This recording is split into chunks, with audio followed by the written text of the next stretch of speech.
মুসা নবী জন্মগ্রহণ করেন প্রাচীন মিশরে। তখন মিশরের রাজা ফারুন ছিল অত্যাচারী। ফারুন তার দেশের ইসরায়েলীয় জনগণকে দাসের মতো ব্যবহার করতেন। ফারুন খুব ভয় পেত যে ইসরায়েলীয়দের মধ্যে কেউ বড় হয়ে তার শাসনকে হুমকির মধ্যে ফেলবে। এজন্য তিনি আদেশ দেন যে সমস্ত ইসরায়েলীয় শিশুকে হত্যা করতে হবে। মুসা নবী তখনই জন্মগ্রহণ করেন। তার মা আল্লাহর ওপর বিশ্বাস রাখতেন। তিনি মুসা নবীকে রক্ষা করার জন্য একটি নৌকায় নদীতে ভাসিয়ে দেন। 2. ফারুনের কোর্টে গ্রহণ। নৌকাটি নদী ভেসে ফারুনের কোর্টে পৌঁছায়। ফারুনের স্ত্রী হঠাৎ শিশুটিকে দেখতে পান এবং তিনি শিশুটিকে পছন্দ করেন। শিশুটি বড় হয় ফারুনের কোর্টে। মুসা নবী একটি রাজপ্রাসাদে বেড়ে ওঠেন, কিন্তু তিনি জানতেন যে তিনি ইসরায়েলীয়।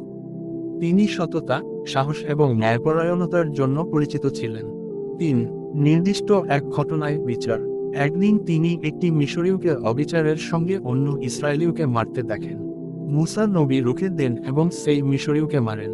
এর ফলে ফারুনের চোখে তার জীবনে বিপদ দেখা দেয় এবং মুসা নবী দেশ ত্যাগ করতে বাধ্য হন। তিনি মাদিয়ান দেশের দিকে চলে যান। 4. মাদিয়ানের জীবন। মাদিয়ানে মুসা নবী একটি পরিবারে আশ্রয় নেন। সেখানে তিনি শূকর পালন এবং মজবুত, ন্যায়পরায়ণ জীবনযাপন শুরু করেন। তিনি শুরু থেকে ন্যায়পরায়ণ ও ধৈর্যশীল ছিলেন। তিনি মাদিয়ানের এক কন্যার সঙ্গে বিবাহ বন্ধনে আবদ্ধ হন। 5. আল্লাহর নির্দেশ এবং নবুয়াত। একদিন মুসা নবী তাবরকের পাহাড়ে চলে যান। হঠাৎ তিনি দেখেন একটি আগুনের মধ্যে একটি সাদা লোহা জ্বলছে, কিন্তু আগুন তাকে পোড়াচ্ছে না। সেখানে আল্লাহ তাকে কথা বলেন এবং নবুয়াতের দায়িত্ব দেন।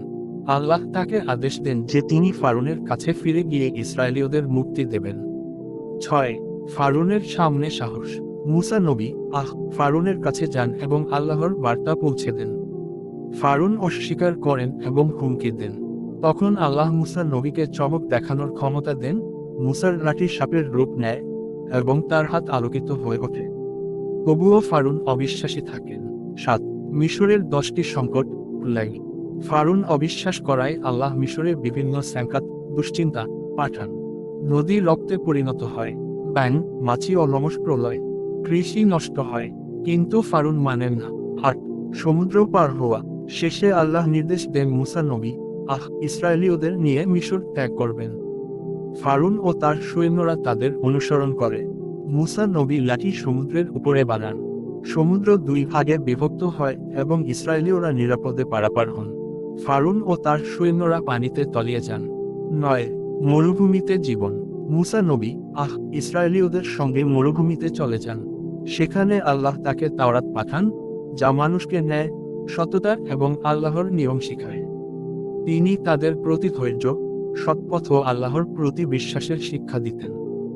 10. শিক্ষা ও বার্তা। মুসা নবী এর জীবন আমাদের শেখায় ধৈর্য ও দৃঢ় বিশ্বাস সবকিছুর চেয়ে গুরুত্বপূর্ণ। ন্যায়পরায়ণতা ও সততা মানুষের জন্য বড় দৃষ্টান্ত। বিপদ ও প্রলোভনের সময় আল্লাহর উপর নির্ভর করা। মানুষকে দাসত্ব থেকে মুক্তি দেওয়া, দয়া ও মানবিকতার শিক্ষা।